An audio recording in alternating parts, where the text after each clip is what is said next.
سامعین کرام السلام علیکم۔ آج کی ویڈیو میں آپ منشی پریم چند کے ناول بازار حسن کا خلاصہ ملاحظہ کریں گے۔ ناول بازار حسن میں منشی پریم چند نے ہندوستان میں جسم فروشی کے بڑھتے ہوئے رجحان پر چوٹ کی ہے۔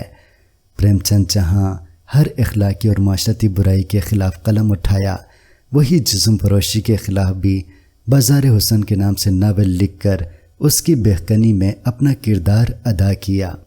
اس ناول کی ابتدا داروغہ کرشن چندر سے ہوتی ہے۔ کرشن چندر جو کہ ایک داروغہ ہے، انتہائی ایمانداری کے ساتھ ڈیوٹی سر انجام دیتا ہے۔ اس کے آس پاس کے لوگ رشوت لیتے ہیں اور عیاشی کی زندگی گزارتے ہیں، مگر مجال کے کرشن چندر نے کبھی رشوت لی ہو۔ کرشن چندر اپنی بیوی گنگا جلی اور 2 بیٹیوں سمن اور شانتا کے ساتھ رہتا تھا۔ بیٹیاں بڑی ہو رہی تھی، ان کی شادی کی فکر بھی لاحق تھی، تاہم کرشن چندر اپنی تنخواہ سے گزارا کر رہا تھا۔ جہیز کے لیے اس کے پاس کچھ بھی نہ تھا۔ ایک دفعہ ایسا ہوا کہ گاؤں کے مشہور زمیندار مہندر رام داس جو ہر ایک پر حکم چلاتا تھا، سب اس کا حکم مانتے تھے۔ ایک غریب کے ساتھ چیتو نے حکم ماننے سے انکار کر دیا۔ رام داس کے آدمی چیتو کو پکڑ کر لے آئے اور اس پر تشدد کرنے لگے، جس سے وہ مر گیا۔ کیس کی تفتیش کرشن چندر کے حوالے کی گئی۔ کرشن چندر انتہائی ایمانداری کے ساتھ تفتیش کرنے لگے۔ جب رام داس کو محسوس ہوا کہ حالات بگڑنے والے ہیں تو انہوں نے مختار کو کرشن چندر کے پاس بھیجے اور رشوت کی پیشکش کی۔ کرشن چندر رشوت لینا نہیں چاہتا تھا، تاہم بیٹیوں کی شادی کے لیے اسے رقم کی اشد ضرورت تھی، جس کی وجہ سے انہوں نے رشوت قبول کر لی اور 3000 روپے مختار کے ذریعے اسے فراہم کیے گئے۔ بدقسمتی سے کرشن چندر کا یہ راز فاش ہو گیا کہ انہوں نے رام داس سے رشوت لی ہے اور وہ حراست میں لے لیے گئے۔ کرشن چندر کو 4 سال قید کی سزا ہوئی اور اس کے گھر پر قیامت برپا ہو گئی۔ اس کی بیوی کو اس کے بھائی اوماناتھ اپنے ساتھ لے گئی۔ رشوت کی رقم کرشن چندر کے کیس پر خرچ ہو گئے۔ اوماناتھ کی کوششوں سے کرشن چندر کی بڑی بیٹی سمن کی شادی گجادھر سے طے ہو گئی، جو کہ غریب بھی تھا اور بدصورت بھی۔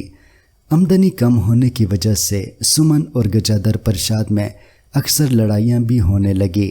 سمن اپنے محلے کی عورتوں سے برابر ملاقات کرتی تھی۔ ان میں ایک صوبیدار بھی تھی جو کہ شرما جی یعنی پدما سنگھ کی بیوی تھی۔ پدما سنگھ ایک وکیل تھے۔ ایک دفعہ پدما سنگھ کے ہاں تقریب ہوئی اور سمن تقریب میں چلی گئی۔ لڑائی پہلے سے ہو رہی تھی۔ رات کو کافی دیر تک وکیل صاحب کے گھر پر رہی۔ جب دیر کو لوٹی تو شوہر نے لڑائی کر دی اور اسے گھر سے نکال دیا۔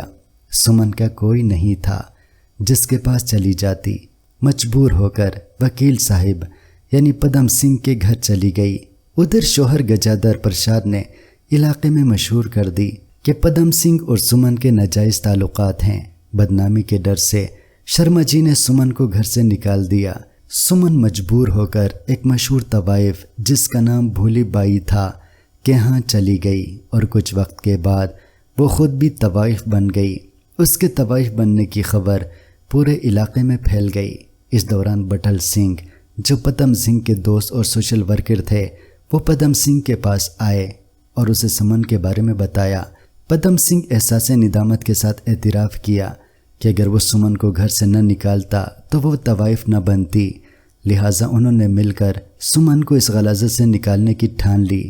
دوسری طرف گجادھر پرشاد جوگی بن کر در بدر پھرنے لگا۔